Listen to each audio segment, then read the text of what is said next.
Hey guys, this is IX with RolloutReviews doing another Bionicle Let's Build. This time we're taking a look at another villain from the summer 2016 wave.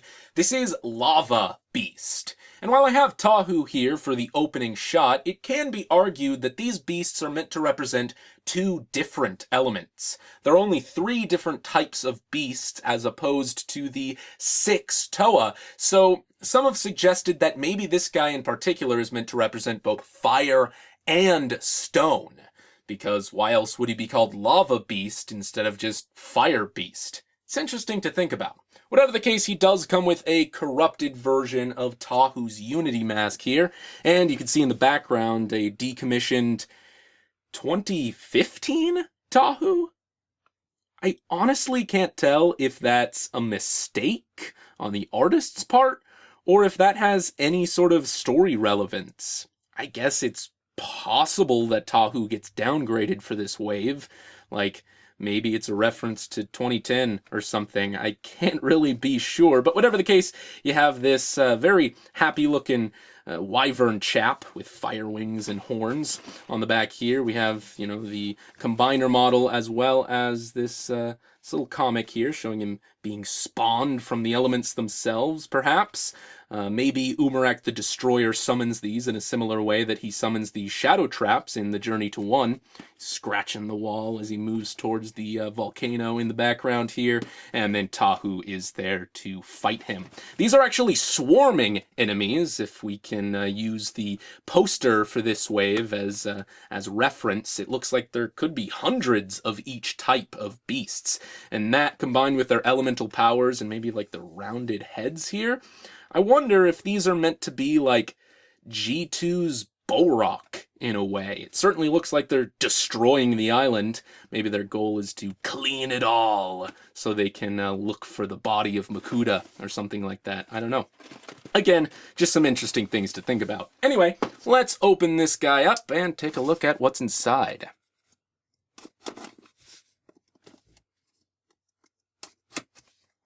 So, the tape has been cut.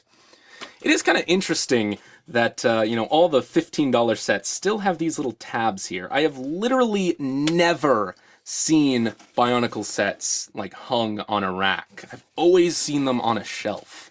But they still persist on having these little tabs for hanging them. Whatever the case, here we go. Of course, we have several bags. Let's get the box out of the way here. So we have 2 bags. Maybe there's a bag with some smaller pieces inside this one. So before we get too crazy into this, let's actually take a look at the instructions here. So there is Lava Beast, handsome fellow. On the back here, you got, Tahu, win! And got telling you to sort parts, of course. Don't shoot your friends with masks, something like that. Let's see, how many pages do the instructions go on for here? There's the poster I was talking about with the swarming enemies at the bottom. And it goes on for 32 pages with a parts count. There's an ad for Star Wars and the combiner, of course. So, let's open up these bags and take a look at what's inside. Of course, you have these pieces here, which aren't in bags at all. They're just, in the box. And this is kind of a recolor. Very similar to Tahu's crystal bladed weapons, but they have black towards the bottom instead of silver. So that's certainly interesting. Little bag inside of the bigger bag with some small pieces inside. Once again, let's make sure that nothing's caught in the corners. Should be good to go. Let's move on to the final bag here.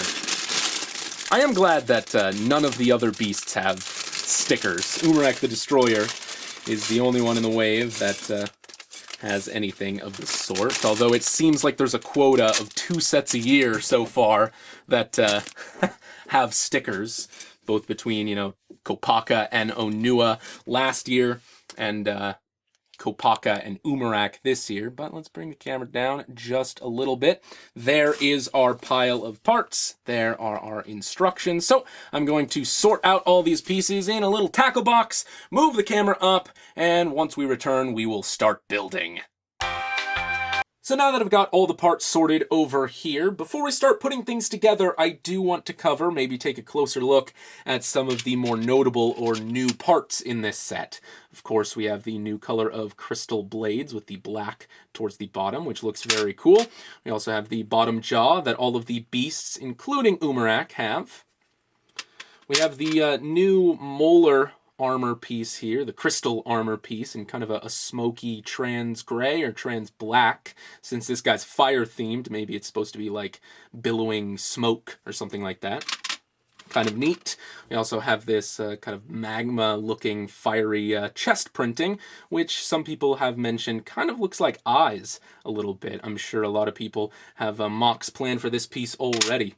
We also have one half of a shadow trap here. He uses it as like a collar on the back of his head. Very strange. We'll see how that turns out, but it further solidifies the theory that these have some connection to the shadow traps. All of the beasts have this piece somewhere on them. Then, of course, we have some burnt orange Glatorian necks here, which also continues the theory that this guy's supposed to be both stone and fire, because this is one of Pohatu's base colors. What else? We've got these little orange claw pieces there. We also have the trans neon green head piece, but also a trans neon green eye stalk. It's apparent, but I don't think I mentioned it in the last Let's Build. None of the sets in this wave have the newer style of eye stalk with the brain piece towards the end cut off that we saw last wave. I imagine it's because they didn't want to mold it in a new color, and since most of the sets have a trans neon green eye stalk, they just figured the one that has orange should have the same shape anyway. I don't know. I'm sure there's some budgeting logic behind it all. You also have the corrupted version of Tahu's Unity mask. Interestingly enough, it's a corrupted version of his normal colored mask rather than the golden one. Again, just like Tahu in the background here being the 2015 version, I can't tell if this is intentional or like a mistake from a storytelling perspective, because it would make more sense if they were the golden masks. You know, like what does taking away their colored masks do if they've already had their golden masks found and they're seemingly more powerful? I don't really understand, but maybe these are meant to be the golden masks and the corruption just gives them color. I really have no idea, but you got some trans neon green towards the top there. And then you have this new, I think this is called like a beast mask of corruption or something like that. So on top of their elemental abilities, it seems like maybe these beasts have powers of corruption, and wherever they go, they leave the island destroyed and oozing this green sludge or something like that. So they can also, you know, corrupt the Toa masks as well. So not good for the island of Akodo, but this is a very cool looking mask, and of course you have the trans orange and black dual injection there. So, with all of that said, let's turn to page 1 and get started. Now, the other two beasts don't have the waist swivel function, but they have slightly more interesting features. I think this guy's the most basic of the beasts. And that's all right. I do really like the way he looks. Again, he's kind of like a wyvern, kind of like a dragon guy, and that is very, very cool. I was totally into nothing but dragons when I was younger, you know, when I was very young, and then I got into more more interesting things like BIONICLE. That's not to say that that dragons aren't interesting, but oh well, I don't know where I'm going with this. Either way, that goes on there. And things seem pretty simple so far. At the moment, the build actually doesn't seem all that different from the likes of a Toa. This, of course, is a $15 set. Every set but Umarak is $15 in this wave, so slightly smaller than Tahu, the adversary here. So he might not look all that intimidating alone, but do keep in mind that there's supposed to be swarms of these things. I mean, the Bohrok were way shorter than the Toa, but there were tons and tons of overwhelming, it was an overwhelming army of them, and that's what made them intimidating. And these are kind of similar in that way, I think. But they're a bit more varied than the Bohrok. See, that's the thing. Some people, are dissatisfied, perhaps, with the quality of some of the G2 sets, but you have to, compare that to the fact that we got so many clone sets in G1. Like, every other wave up until, or like, practically every wave of villains up until 2007, maybe, were just clones of each other. And it's easy to mold new parts, and it's easy to have a decent designed figure when you don't have to make them all unique like G2 Bionicle has been doing. So yeah, I don't know. I do kind of miss the more swarm style of villains. They got a little bit monotonous, especially when they tried pulling the Bohrok on us twice with the Bohrok Call. But what is going on here? This is odd. Okay, all right, no. That goes on like that, and then that, okay. I was thinking I needed to add another one of these to the other side, but I just sort of got confused. Oh well, it happens. But anyway, like the Vaki, from time to time, were fun. The Bohrok, the first time around at least, were really fun. Of course, you had the Visorak. By that point, they started getting a little bit stale, I think. And the Paraka brought a little bit more variety, but still basically the same thing all around. His waist is turned around there. Whoops. Okay. Now, we're building the feet, which are actually very simple. I guess this guy's very top-heavy, so he's got these little additional heel struts. Just a simple Technic piece at the back here gets the job done. It is strange that while he does include this this burnt orange color. I don't know where trans came from in my mind, but anyway, while he does include this color, these are literally the only pieces in this color on the set. I don't know, they could have just gone with black, but that's one of the reasons I think it might have been intentional to make this guy multi-elemental, because why else would they add this color? I don't know. I guess if his legs were just solid black, it would be a little more boring. He's got very tiny legs, actually. They're kind of, chickeny looking legs, dinosaur looking legs. Kind of similar to Umarak, but they're very simple and actually very, very small. So that goes on there like that. I mean, especially when you compare this guy to the $15 Toa from the last wave. Just seems awfully small so far. But maybe his bladed arms will add to his mass and make him seem a little bit more impressive. So, kind of building a second one here, which is exactly the same. It just says ×2 in the instructions, of course. So far, this guy is extremely simple in construction. No surprises. But again, like I said, this is probably the most simple of the beasts anyway. It's not necessarily a bad thing, though. I actually need to add a friction extender here. Forgot to do that. Okay. So there we go. Now he's standing here. And hey, unlike Umarak the Destroyer, he can actually fit on screen when he's standing. For now, at least. So, now we're building his hands. That's something very cool about these beasts. It's something very cool about most of the sets in this wave. They've all got articulate hands. Very similar to, something a Mockist would create. Mainly, I suppose, so they can actually hold the corrupted mask. Something that the Skull villains had a little bit of a harder time doing. But, I don't know. I don't know where I was going with that, but anyway. Regardless, it's very cool that they have articulate hands. And this guy kind of has, like, 2 fingers and a thumb. Clawed fingers, I suppose. Again, kind of similar to a dragon.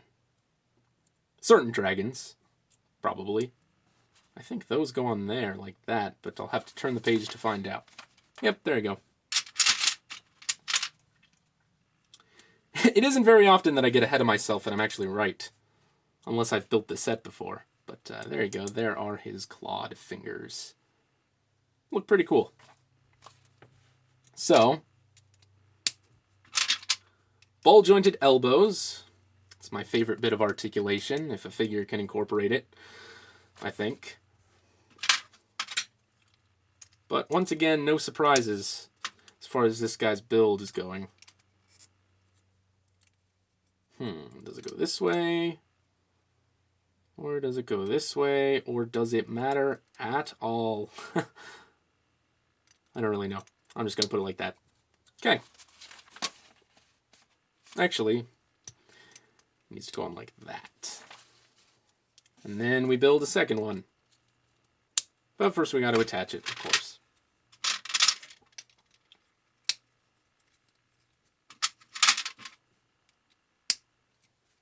But yeah, I do wonder how these guys get summoned. I mean, when Umarak puts the Mask of Control on and then uses his shadow powers, does he summon them the same way he summons the shadow traps?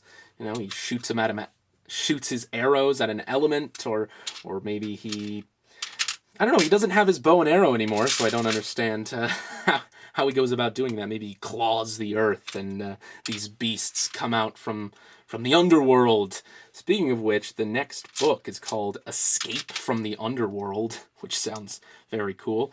I certainly hope it's not just a retelling of what happens in the Journey to One. I'm really hoping for a new story there, but I suppose we'll see. But yeah, Escape from the Underworld. I guess that's part of the reason I think that these guys might be trying to maybe unveil the body, the sleeping body of Makuta, and freeing him. Maybe in a similar way that the Toa freed Akimu using their elemental powers. Something like that. Maybe there'll be a parallel there between the two brothers and how they awaken. Just spitballing here, just guessing. But that's what's fun about every new wave. You get to kind of guess how they're going to incorporate into the story. So yeah, there you go. There are the clawed fingers on the arms here. And yeah, kind of similar to the fact that these are the only piece in this color on the legs. This is actually the only bit of that smoky trans color on the figure as well. Fortunately, it's not too wild. There aren't like very, you know, obviously miscolored pieces that don't fit. All of the colors, despite being singular across the build, do fit with the theme. So at least there's that. Does that make any sense? I don't know. So yeah, here we go. We're building this this collar section. Very interesting, very strange. That goes on there, and it actually attaches to the body with a ball joint, so it can move around like separately from the rest of the head. I don't know, it's really weird. But again, once we got it all together, figure that out. That honestly almost looks like a head alone. Kind of weird looking. But of course there's more to come. So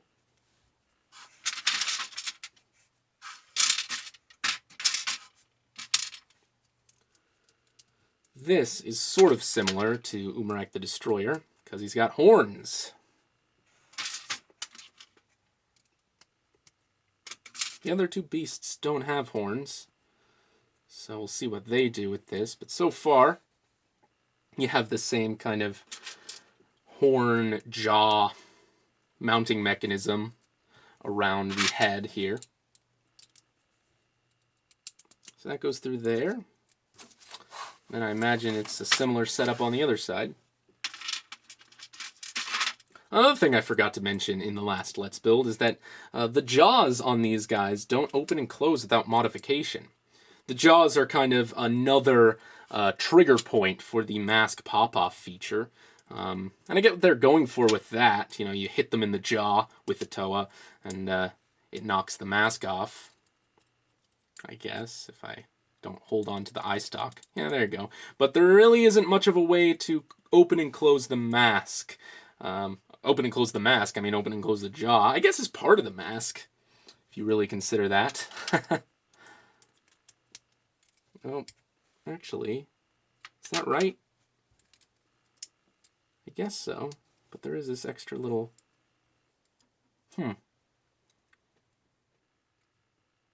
Doesn't seem to quite line up. There's a little bit of extra axle on either end. Oh, maybe it wasn't actually plugged in. Okay, figuring new things out here. Didn't make sense to me at the start, so... I don't know why I started believing myself halfway through there. But there you go, there is that. This plugs on here. And yeah, like I said, you've got this ball joint here, and you've got like a secondary ball joint there. Kind of weird.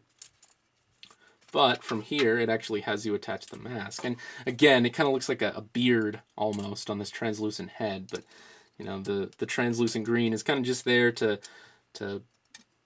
come through in the mouth. So it kind of looks like, you know, they're drooling green ooze or something like that. And then, of course, their eyes are trans green as well. But there he is. That's how he looks. His mouth open. And like I said, if you try closing the mouth, it just pops the mask off. So that's unfortunate.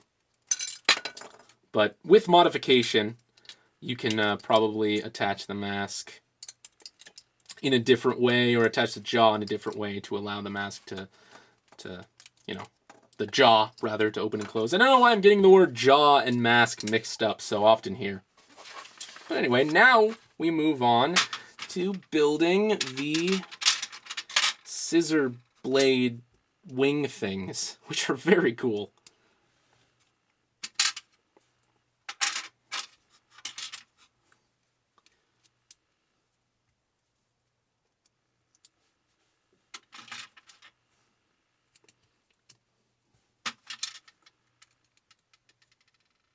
So there you go, just like that. And then you got another blade that simply enough has a larger gear on it. Kind of cool to see those back, the larger gears here. And that... Oh, actually, I think this attaches to the lower section. My bad.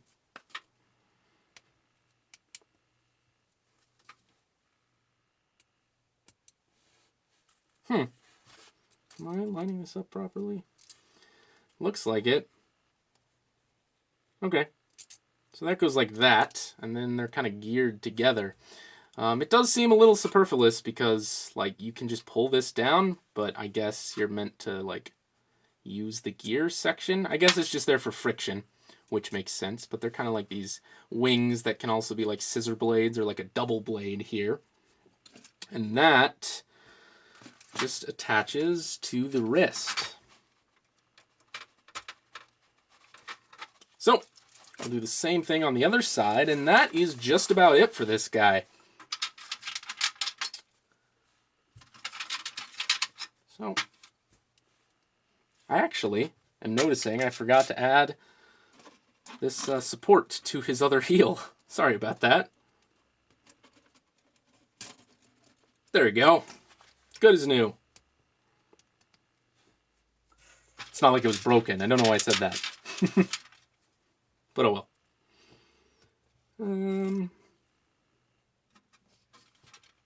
What's going on here? I'm missing a piece. Did something get... Oh, there it is. Yikes. Ooh, it's that time of day. Starting to get a little bit tired, a little bit warm with all my studio lights. That's what happens.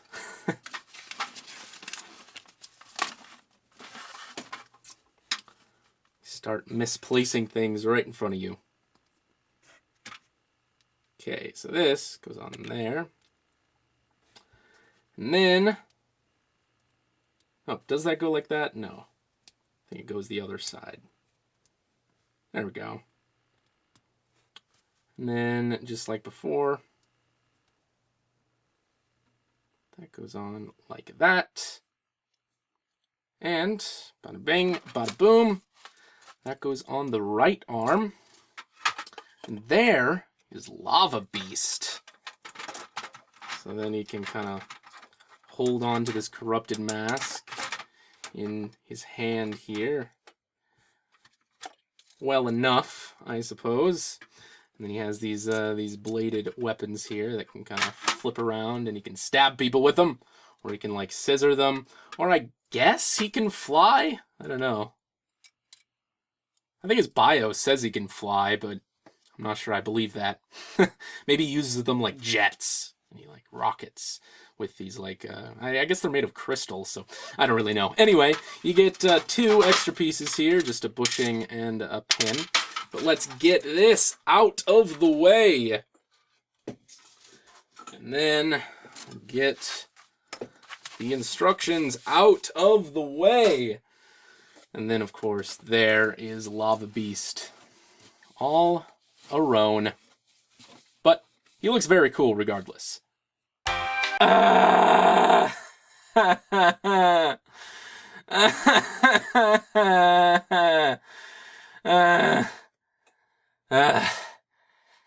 that escalated quickly.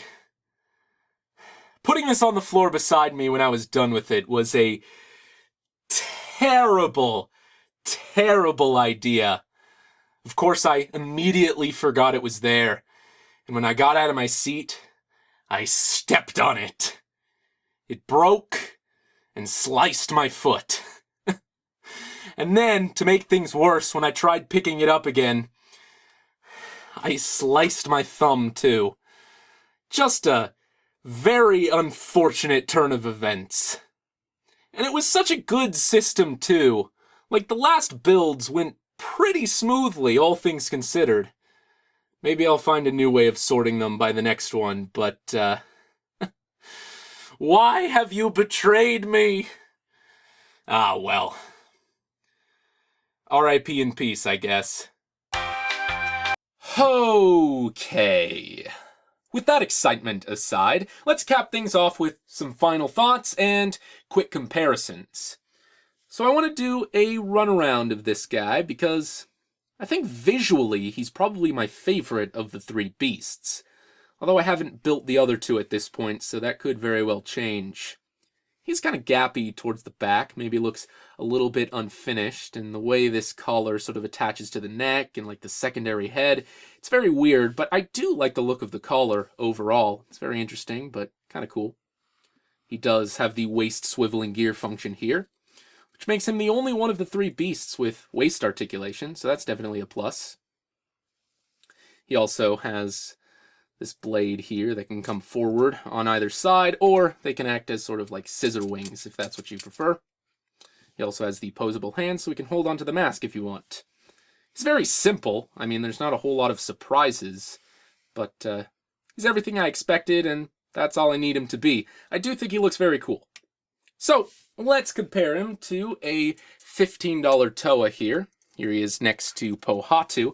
And if you stand him up straight, he's actually about the same size, which is kind of surprising. I thought with his much shorter legs, he'd be, well, much shorter overall. But his large head kind of makes up for that in height. So there he is with that. And then here he is with a $20 Toa, of course.